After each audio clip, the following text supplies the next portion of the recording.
છીએ એક્સરસાઇઝ નો ચાલુ કરી દીધું છે exercise no sum number 14 Dharma and Karma are partner sharing profit and loss in their capital ratio કાલે આપણે લોકોએ કેપિટલ રેશિયો એટલે પીએન રેશિયો ફાઇન્ડ કરી લીધો હતો અને પીએન રેશિયો શું આવ્યો હતો 7:6 પીએન રેશિયો કાલે આવ્યો હતો આપણે બરોબર છે ચલો હવે આજે આપણે લોકો સમ ની પહેલા શરૂઆત કરીએ તો સમ ની જ્યારે શરૂઆત કરતા હોય સૌથી પહેલા આપણે શું લખાય કેપિટલ અહીંયા જો આપણે કરંટ અકાઉન્ટ બનાવ્યું છે એટલે કેપિટલ ને ક્યાં લખશું બેલેન્સ શીટ માં લાયબિલિટી સાઈડ ડાયરેક્ટ લખીએ કેપિટલ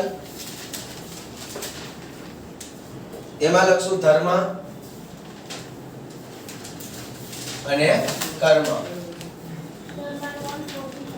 ધર્મની કેપિટલ છે 1,40,000 અને કર્મની કેપિટલ છે 1,20,000 એ લખાઈ જાય પછી આપણે કરંટ અકાઉન્ટ બનાવ્યું એટલે કરંટ અકાઉન્ટની બેલેન્સ લખવાની તો પાર્ટનર્સ કરંટ અકાઉન્ટમાં ક્રેડિટ સાઈડ લખો બાય બેલેન્સ બ્રોટ ડાઉન જો જે કોનું ક્રેડિટ સાઈડ આપ્યું છે છેલ્લે કર્મનું આપ્યું છે and 14,000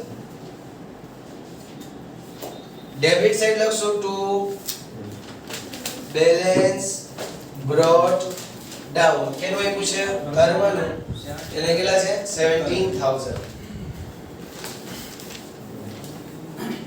એના પછી આપણને શું આપ્યું છે ફ્રેન્ડ્સ ડ્રોઈંગ્સ તો હવે ડ્રોઈંગ્સ આપણે કરંટ અકાઉન્ટમાં લખવાનું બરાબર છે two drawings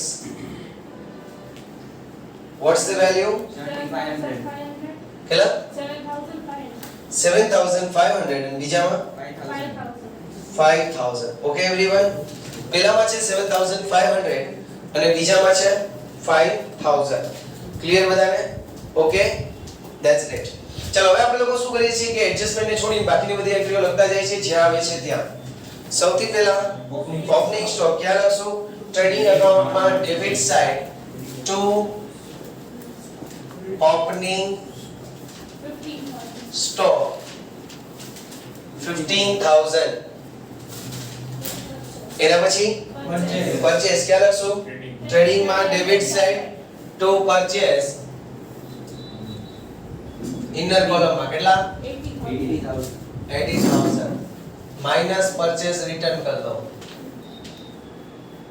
આવશે ત્યારે જોઈ જશે નહીં આવે તો એમને મૂકી દઈશ પછી ગુડ્સ રિટર્ન ક્રેડિટ છે એનો મતલબ શું હશે ઈ સેલ્સ રિટર્ન ક્યાં લખશું ટ્રેડિંગ અકાઉન્ટમાં ક્રેડિટ સાઈડ સેલ્સ માંથી minus by sales minus sales return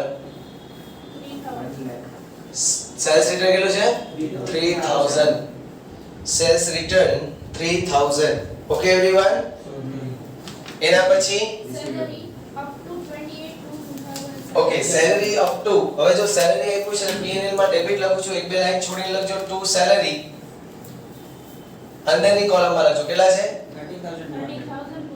13,200 હવે અહીંયા એમ કીધું છે કે અપ ટુ 28 ફેબ્રુઆરી એનો મતલબ એમ કે ધીસ ઇઝ હિડન એડજસ્ટમેન્ટ ઉપર લખી નખાય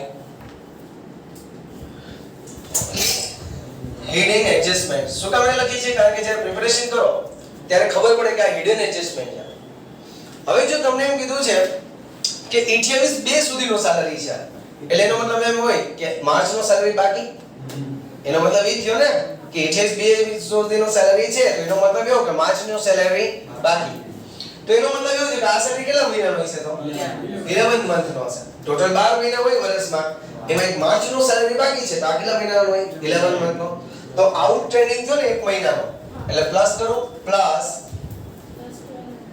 આઉટસ્ટેન્ડિંગ કેટલો થશે એ જોઈએ કે ભાઈ 11 મહિનાના 13,200 11 મંથના 13,200 તો 1 મંથના કેટલા થશે ને કે 11 મહિનાનો પગાર 13,200 રૂપિયા છે એક મહિનાનો ચૂકવવાનો બાકી છે તો એક મહિનાના કેટલા 1,200 સમજાણું 1,200 એટલે આઉટરમાં કેટલા આવશે ગાઈસ 14,400 આ 1200 રૂપિયા જે સેલરી આઉટસ્ટેન્ડિંગ છે એ તમારી શું થઈ જાય છે લાયબિલિટી તો લાયબિલિટી સાઈડ લખીએ આઉટસ્ટેન્ડિંગ સેલરી આઉટસ્ટેન્ડિંગ સેલરી 1,200 સમજાણું ગાઈસ બધાને હા આઈપો ક્રેડિટ બેલેન્સમાં આઉટસ્ટેન્ડિંગ સેલેરી ઈ વેજીસ છે સેલેરી પણ ઈને કરેક્શન કરાયું ઈ વેજીસ છે હા ઈ વેજીસ લખવાનું છે ચલો થઈ ગયું એવરીવન ચલો પછી 80,000. અરે 11 મંથ ના 13,200 તો એક મહિનાના કેટલા 1 * 13,200 ડિવાઇડેડ બાય 11 કેલ્સી નો યુઝ કરો ક્યાં કેલ્સી ક્યારે યુઝ કરતો તો એટલે 11 નું સ્ટાર્ટ સીધે લીધું કે લીધું જ નથી એમને પૈસા એટલે નો જરૂરિયાત વાળા દે જેવું બિચારાને આપણે કઈ કામ નો અત્યારે બિચારે તો કામ આવે કોની તારી કે બાજુવાળાની ઓકે જોઈએ એના પછી એવરીવન પછી આપણને એવું છે શું આવ્યું છે પછી એ building. બિલ્ડિંગ બિલ્ડિંગ છે આપણે શું કહેવાય અસેટ્સ ઓકે તો લખી નાખીએ asset side building what is the value 80,000. 80 હા.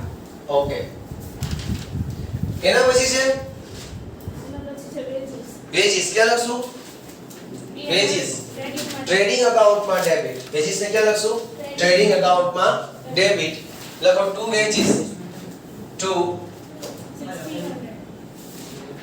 કોઈ એડજસ્ટમેન્ટ નથી ને એમાં ના. પછી છે insurance premium. એના પછી છે ઇન્સ્યોરન્સ પ્રીમિયમ તો ઇન્સ્યોરન્સ પ્રીમિયમ વાળો માટે શું કહેવાય એક્સપેન્સ અને એક્સપેન્સ ને ક્યાં લખશું P&L માં ડેબિટ ઓકે P&L માં ડેબિટ સાઈડ લખીએ to insurance premium what is the value 80. 1800 receiver બાકી રાખ્યું છે હા એમાં એડજસ્ટમેન્ટ છે ને એના પછી ડિસ્કાઉન્ટ એલાઉ કર્યું એ પણ આપણને શું થયો એક્સપેન્સ એટલે P&L માં ડેબિટ લખો to discount allow what is the value 3200 3200 એના પછી ઇન્ટરેસ્ટ ઓન લોન તો પેલા જોઈ લઈએ કે લોન કોની છે પેલા જોઈ લઈએ કે લોન કોની છે અહીંયા જો આપણે એને જોવું પડે તો અહીંયા બાજુમાં લખેલું કોઈ ઇન્ટરેસ્ટ ઓન લોન ની બાજુમાં સાવધાન ઇન્ડિયા શું કામ એને કારણ કે સામે આપણે પેલા લોન જોઈ જશે પેલા લોન કોની છે બાકી દર વખતે મિસ્ટેક થઈ જશે તો લોન આપણે જોવા જઈએ તો ધર્માની લોન છે દેખાય છે ખાલી એકની લોન છે ને ઈ કોણ છે ધર્મા તો એનો મતલબ એ કે પેલા આપણે ધર્માની લોન નો એડજસ્ટમેન્ટ કરી નાખીએ loan of Dharma liability side લખીએ 30,000. લોન ઓફ ધર્મા 30,000 આની બાજુમાં લખી નાખજો હિડન એડજસ્ટમેન્ટ હિડન એડજસ્ટમેન્ટ હવે ધર્માની લોન છે કઈ કીધું ન હોય એટલે ઇન્ટરેસ્ટ તો દેવું પડે પાર્ટનર છે કેટલા પરસેન્ટ દેવું પડશે 6% બીજું ઈ અહીંયા ડેટ કેવું કઈ આપ્યું નથી એટલે આપણે ફૂલ યર નું લેશું ઇન્ટરેસ્ટ છે ક્યાં લખશું P&L માં debit to interest on Dharma's loan to interest on Dharma's loan હવે એમાં જો એવરીવન કે ઓલરેડી પેડ થયેલું આપ્યું છે આપણને 1200 આપ્યું છે હવે ખરેખર ધર્મની લોન પર ઇન્ટરેસ્ટ થાય કેટલું 1800 થાય 30000 ને 6% કરો 1800 તો એનો મતલબ એ કે 600 શું થશે આઉટસ્ટેન્ડિંગ તો એ કે પ્લસ આઉટસ્ટેન્ડિંગ 600 એટલે આઉટરમાં કેટલા થયા 1800 આ જે 600 આઉટસ્ટેન્ડિંગ છે એની સેકન્ડ ઇફેક્ટ આપશું ક્યાં આવ્યો liability side outstanding interest on Dharma's loan outstanding interest on Dharma's loan 600 okay everyone આવડું બધાને sure everyone એના પછી છે ફર્નિચર તો ફર્નિચર આપણે શું કહેવાશે ગાઈસ asset તો asset સાઈડ લખી નાખીએ furniture what is the value 87,000. 87,000 okay that's it એના પછી છે Cash balance. કેશ બેલેન્સ એ પણ આપણે શું કહેવાય અસેટ તો અસેટ સાઈડ એટલે કરંટ અસેટ્સ માં cash balance what is the value 51,200. 51200 okay everyone પછી છે સેલ્સ એના પછી છે સેલ્સ તો સેલ્સ ક્યાં લખશું આપણે ટ્રેડિંગ માં ક્રેડિટ સાઈડ સેલ્સ કેટલું છે 1,20,000. પછી ઇનર જ રાખવું પડશે ને કારણ કે અહીંથી કે કાળ એડજસ્ટમેન્ટ છે એના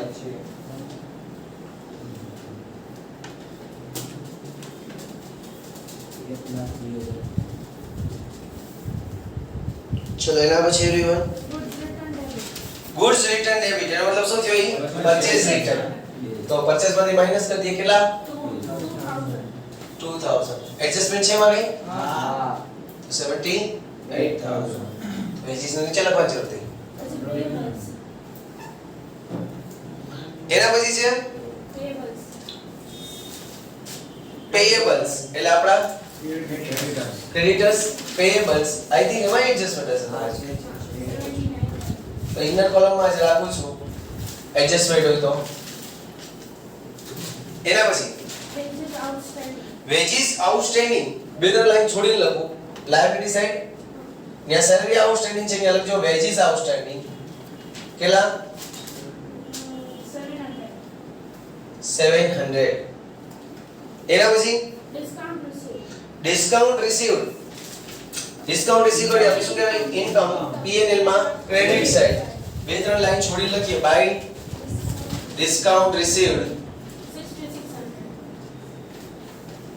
6,600. 66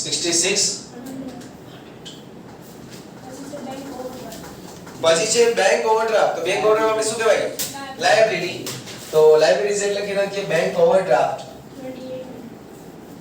bank overdraft 2800 it's 2800 okay everyone Receivable rate. receivable પણ એ એડજસ્ટમેન્ટ છે ને એમાં હમણાં જોઈ છે ધીરે ધીરે આગળ વચમાં આવશે ચલો આઈ થિંક અહીંયા સુધી બધાને ક્લિયર પહેલો એડજસ્ટમેન્ટ જોઈએ છે કે closing stock is of rupees 21,000 in which stock of stationery of 2,000 is included closing stock હતો 21,000 રૂપિયાનો પણ એની અંદર 2,000 નો સ્ટેશનરીનો સ્ટોક હતો તો સ્ટેશનરી નો સ્ટોક છે એ ક્લોઝિંગ સ્ટોક કહેવાય નહીં એટલે ખરેખર ક્લોઝિંગ સ્ટોક કેટલાનો હોય 19,000 નો જોઈએ સમજાણું તો ક્લોઝિંગ સ્ટોક ની બે ઇફેક્ટ પહેલી પહેલી trading account માં ટ્રેડિંગ માં ક્રેડિટ સાઈડ બે ત્રણ લાઈન છોડી લખજો બાય ક્લોઝિંગ સ્ટોક 19,000 અને બીજી ઇફેક્ટ છે એ કરંટ અસેટ્સ માં ક્લોઝિંગ સ્ટોક 19,000 બાજુમાં નંબરિંગ કરી દેવાય જો તૈયારી કરતા હોય તો બહુ કામ લાગે 1 1 એટલે કે આ પહેલો એડજસ્ટમેન્ટ છે હજી એડજસ્ટમેન્ટ પૂરો નથી થયો દોસ્તો કારણ કે આની અંદર એમ કીધું કે 2,000 રૂપીસ નો સ્ટેશનરી નો સ્ટોક હતો એટલે એનો મતલબ એમ કે સ્ટેશનરી જે એક્સપેન્સ કર્યો હશે એની અંદર 2,000 નો સ્ટોક હજી પડ્યો છે તો સ્ટેશનરી એક્સપેન્સ જુઓ કેટલો છે 7,000 P&L નો ડેબિટ સાઈડ લખું છું આ P&L છે ટુ સ્ટેશનરી એક્સપેન્સ કેટલો છે 7,000 એમાં હજી સ્ટોક પડ્યો છે માઈનસ સ્ટોક 2,000 એટલે ખરેખર સ્ટેશનરી આ વર્ષે વપરાણી કેટલીની 5,000 આ 2,000 રૂપિયાનો જે સ્ટોક છે એ આપણે શું થઈ જાય કરંટ અસેટ્સ એટલે એમાં લખશું સ્ટેશનરી સ્ટોક સ્ટેશનરી સ્ટોક 2,000 હજી અહીંયા પણ 1 1 નંબર જ કરી દઉં છું કારણ કે જ્યાં ફર્સ્ટ એડજસ્ટમેન્ટ જ છે સમજાણું સ્ટેશનરી નો એક્સપેન્સ ટોટલ કેટલો થયો 7,000 નો પણ આપણે એડજસ્ટમેન્ટમાં કીધું છે કે 2,000 ની તો હજી સ્ટેશનરી પડી જ છે એટલે 2 પડી છે તો માઈનસ કરી દો અને 2,000 ની સ્ટેશનરી પડી છે એ મારી શું કહેવાય અસેટ અસેટ છે લખી નાખી સમજાણું જય દ્વારકાધીશ એવરીવન જય દ્વારકાધીશ. એના પછી બીજો on machinery depreciation rate is to be increased up to 10%. હવે ડેપ્રિસિએશન નો રેટ છે ને એને 10% સુધી વધારવાની વાત હતી એટલે એનો મતલબ કે એ લોકો ખોટો ગણ નાખ્યો છે ડેપ્રિસિએશન આવો એડજસ્ટમેન્ટ આવી ગયો છે ખોટો ગણ્યો હોય તો એને શું કરવાનું પહેલા પ્લસ અને પછી એના 10% માઈનસ ઈઝી પડશે તો અસેટ સાઈડ લખીએ machinery what is the value 71,760. 71,760 depreciation જે લોકોએ ઓલ્ડ આપ્યો છે એને આપણે પ્લસ કરી દઈએ 6240. 6240 એટલે હવે કેટલી થઈ ગઈ 78,000. 78000 અને હવે જે રાઈટ ડેપ્રિસિએશન 10% છે એને માઈનસ કરીએ માઈનસ ડેપ્રિસિએશન ન્યુ @ 10% 7800 એટલે આઉટરમાં 70200 હવે એડજસ્ટમેન્ટ આવી ગયું છે બરાબર ઓલ્ડ તો એને પ્લસ કરી દેવાનો અને ન્યુ પાછો ગણવાનો તો 7800 ડેપ્રિસિએશન છે એને ક્યાં લખશું આપણે P&L માં debit side to depreciation on machinery to depreciation on machine 7800 જય Dwarkadhish clear everyone got this are you sure that's great એના પછી Credit sales of 1,000. credit sales of 1000 is recorded in the purchase return book by mistake 1000 નું credit sales હતું ભૂલથી તમે ક્યાં જવા દીધું પરચેસ રિટર્નમાં તમે લોકોએ ક્રેડિટ સેલ્સ કર્યું કે તમે વેચ્યું હોય માલને તમારે ધંધામાંથી માલ ગયો એટલે તમારે લખવું જોઈએ તો સેલ્સમાં તમારે એકાઉન્ટન્ટને કેમાં લખવું જોઈએ તો સેલ્સમાં એને ભૂલથી કેવા લખી નાખ્યું પરચેસ રિટર્નમાં એટલે પરચેસ રિટર્ન આપણે માઈનસ કરતા હોય ને તો હવે પાછું પરચેસ રિટર્ન શું કરી દેવું પડશે પ્લસ કારણ કે એમાં લખી નાખ્યું ને આપણે પરચેસ રિટર્ન આપણે માઈનસ કરતા હતા પણ એમાં એને લખી નાખ્યું છે એટલે હવે પરચેસ રિટર્ન પાછું શું કરી દઈએ પ્લસ શું કામ એ નામ શીખવાડું છું એનું રીઝન છે કે જે વસ્તુ પરચેસ ને ઇફેક્ટ કરે ને એ પાછી કોને ઇફેક્ટ કરે ક્રેડિટર્સ ને ઇફેક્ટ કરે જો અહીં હું તમને નેટ લખાવું ને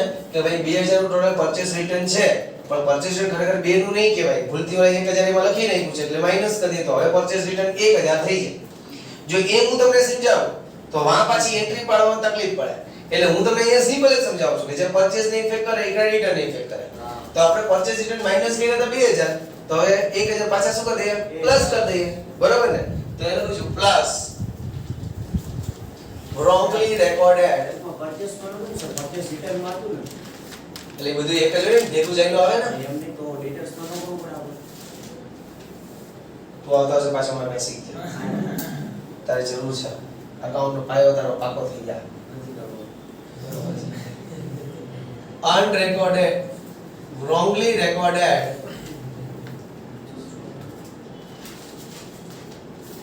credit sales in purchase return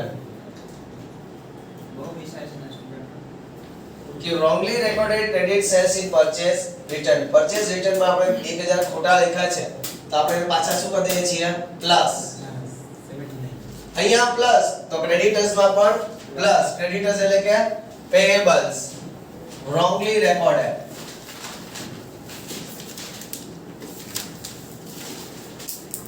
જે પરચેસ ને ઇફેક્ટ કરે એ ક્રેડિટર્સ ને ઇફેક્ટ કરે ડેટર્સ ને ઇફેક્ટ ન કરે ડેટર્સ ને માલ વેચવાનો હોય એને ખરીદવાનો ન હોય ચલો હવે એની પછી હજી એડજસ્ટમેન્ટ ખતમ નથી થયો દોસ્તો credit sales of 1000 is wrongly recorded in purchase return book એટલે હજી તો આપણે આ ભૂલ સુધારી કે આપણે જે purchase return book માં લખ્યું હતું ને એ ભૂલને સુધારી હવે સાચું કરવાનું સાચું શું છે ક્રેડિટ સેલ્સ નોટ કરવાનું છે ક્રેડિટ સેલ્સ નોટ કરીએ એટલે સેલ્સ માં શું કરી દેવું પડશે પ્લસ unrecorded sales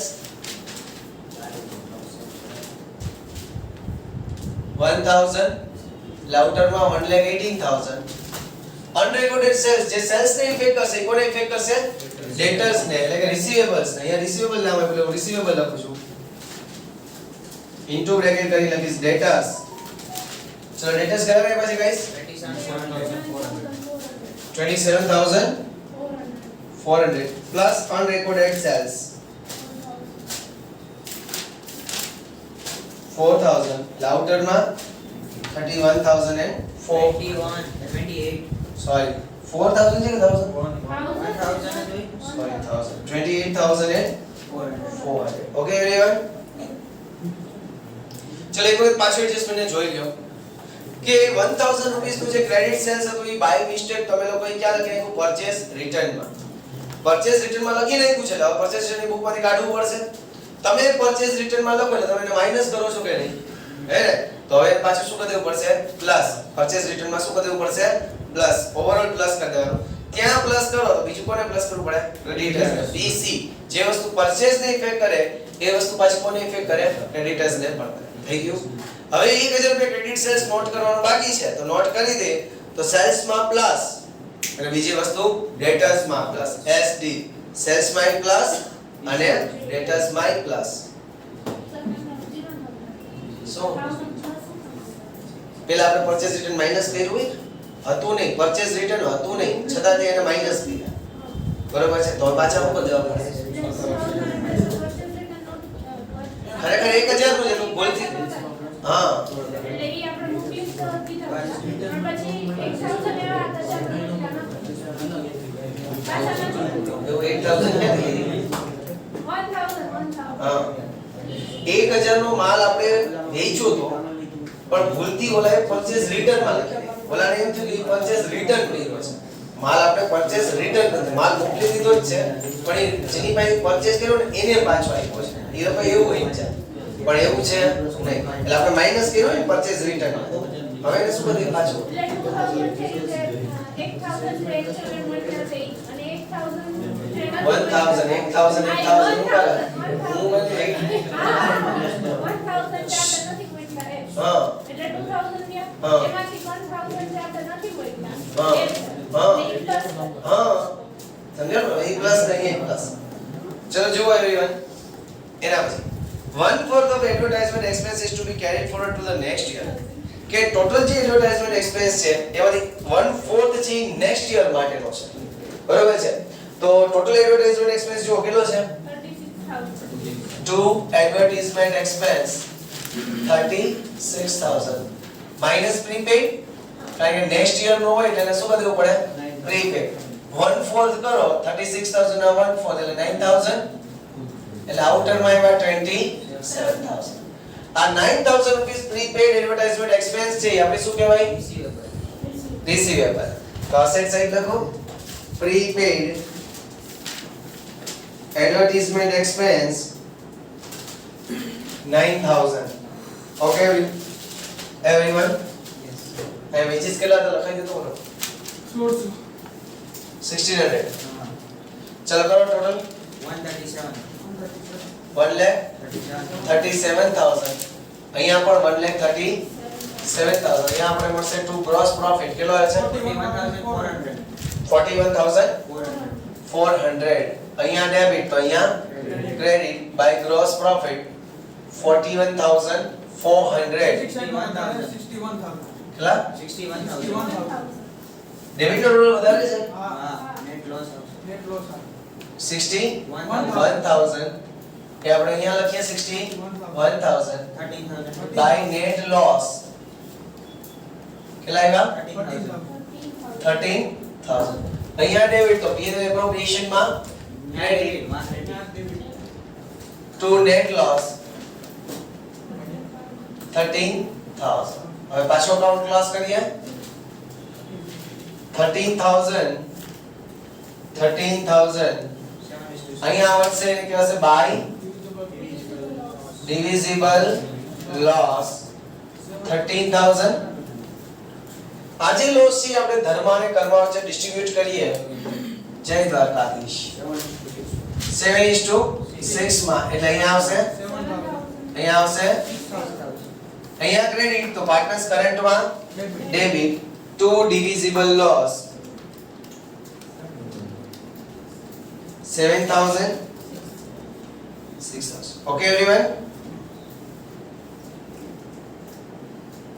ચલો એનો આઈ થિંક આપણે ડેબિટ નો ટોટલ વધારે છે જોઈ લેજો પાછું કરંટ માં તમે લોકો ભૂલ કરો છો કેટલા 31,500 અહીંયા આપણે લખશું બાય બેલેન્સ કેરીડ ડાઉન 31,500 હવે સમજી લેજો અહીંયા ક્રેડિટ તો અહીંયા ડેબિટ ડેબિટ એટલે કે કઈ સાઈડ અસેટ સાઈડ ડેબિટ એટલે કે કઈ side asset side current account Dharma 31,500 એના પછી છે કર્મનું જો છે total 14,000 3,000 to balance carried down. અહીંયા ડેબિટ તો અહીંયા ક્રેડિટ, અને ક્રેડિટ સાઈડ એટલે કે લાયબિલિટી સાઈડ. અહીંયા લખશું current account Karma. Current account Karma કોણ છે? કર્મા 3000. ચલો જે ટોટલ 3,78,300. અહીંયા પણ 3,78,300. ભારત માતા કી જય. વંદે हमारी मांगे एवरीवन.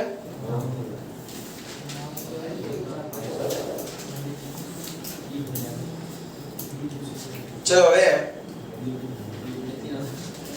15 સમ ખાલી એડજસ્ટમેન્ટ જોવા છે. ટિક કરીએ, just tick the adjustment of 15 sum. Okay, up to Sunday આપણું હશે લેક્ચર. સન્ડે સુધી હશે, બરાબર છે? પછી લેટ્સ સી.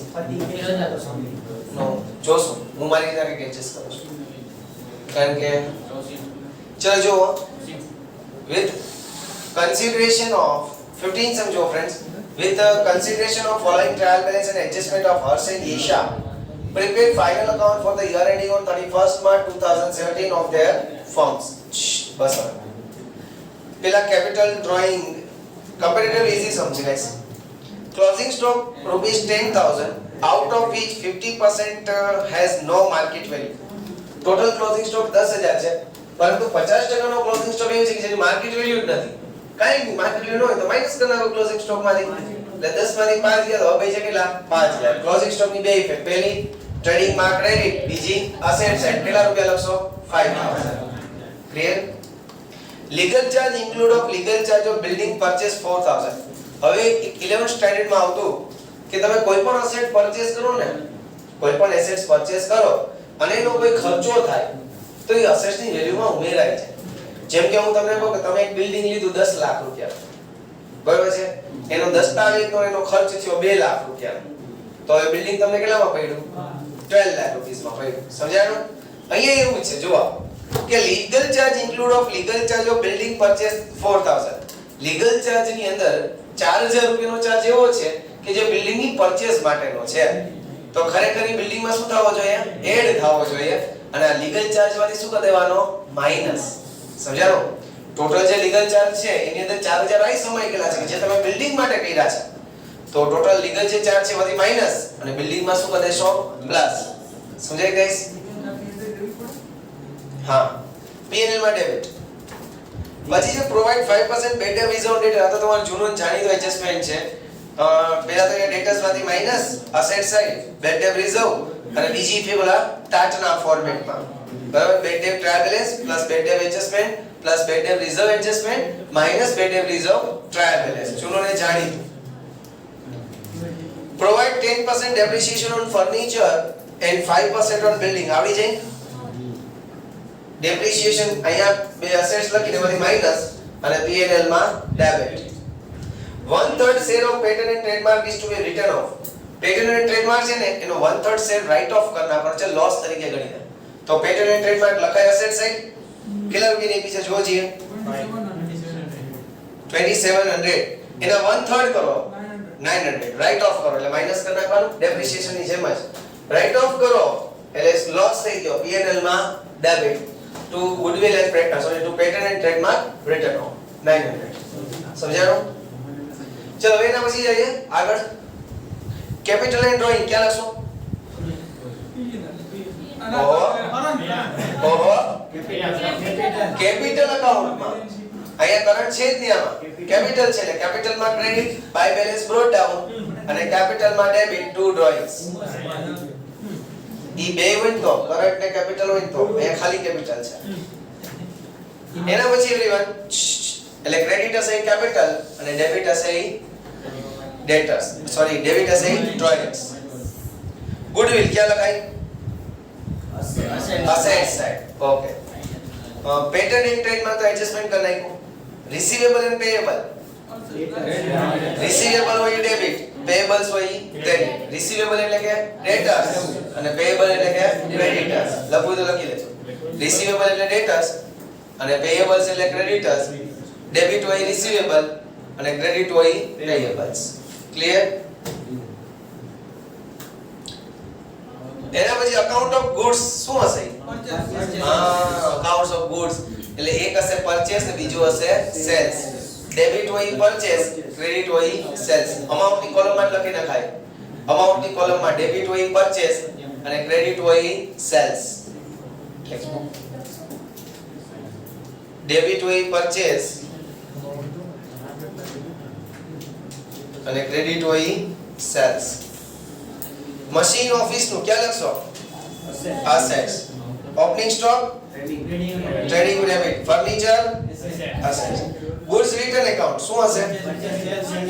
ડેબિટ હશે સેલ્સ રિટર્ન, ક્રેડિટ હશે પરચેસ રિટર્ન. બાજુ એના અમાઉન્ટ ની કોલમની ઉપર લખીને કાઈ બરાબર છે? હે ડેબિટ હોય સેલ્સ રિટર્ન અને ક્રેડિટ હોય પરચેસ રિટર્ન. વેજીસ ક્યાં લખશો? ટ્રેડિંગ માં ડેબિટ. હવે ડેપ્રિસિએશન ઓન ફર્નિચર માં કોઈ ગણી નાખ્યો છે એટલે જૂનાને આ ડેપ્રિસિએશન ને હું કદાય ફર્નિચર માં પ્લસ કરી અને પછી એનો સાચો માઈનસ કરશું. બરાબર ને? અહીંયા કઈ રીતે ના જેવું બેમાં એડ કરો. ડેપ્રિસિએશન સ્ટેશનરી એન્ડ પ્રિન્ટિંગ શું કરશું? P&L debit. બિલ્ડિંગ માં તો આપણે કર્યો હમણાં એડજસ્ટમેન્ટ. લીગલ ચાર્જીસ એ આપણે કર્યો P&L માં ડેબિટ સાઈડ. એમાંથી 4000 માઈનસ કરશું ને બિલ્ડિંગ માં plus.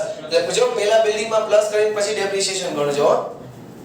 Cache balance assets.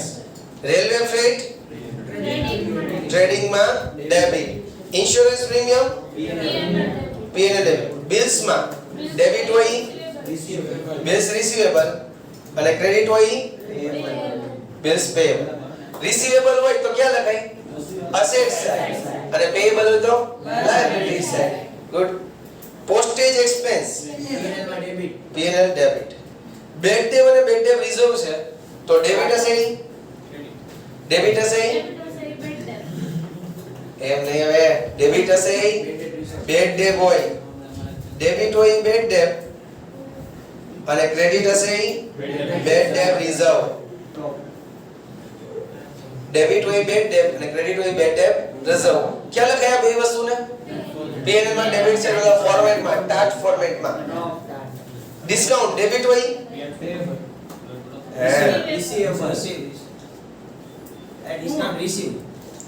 Debit હોય અલાઉડ હોય અને ક્રેડિટ હોય રિસીવ્ડ હોય.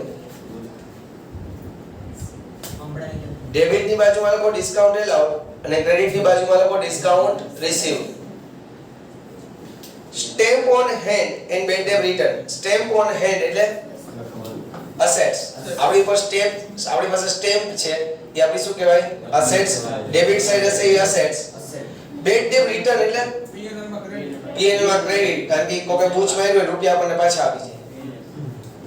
12% HDFC લોન. 12% HDFC ની લોન ક્યાં લખશો? Liability side. Liability side. અને percentage આપ્યો છે that means hidden adjustment. hidden adjustment interest નો. આ સમ આપણે પાછો કાલે ગણશું. ગાઈસ અત્યારે મેં તમને શીખવાડી દીધો. ઘરે એક વખત ટ્રાય કરવાની કોશિશ કરજો. અહીંયા ગણશું ફૂલ ટૂસ આવડી જશે.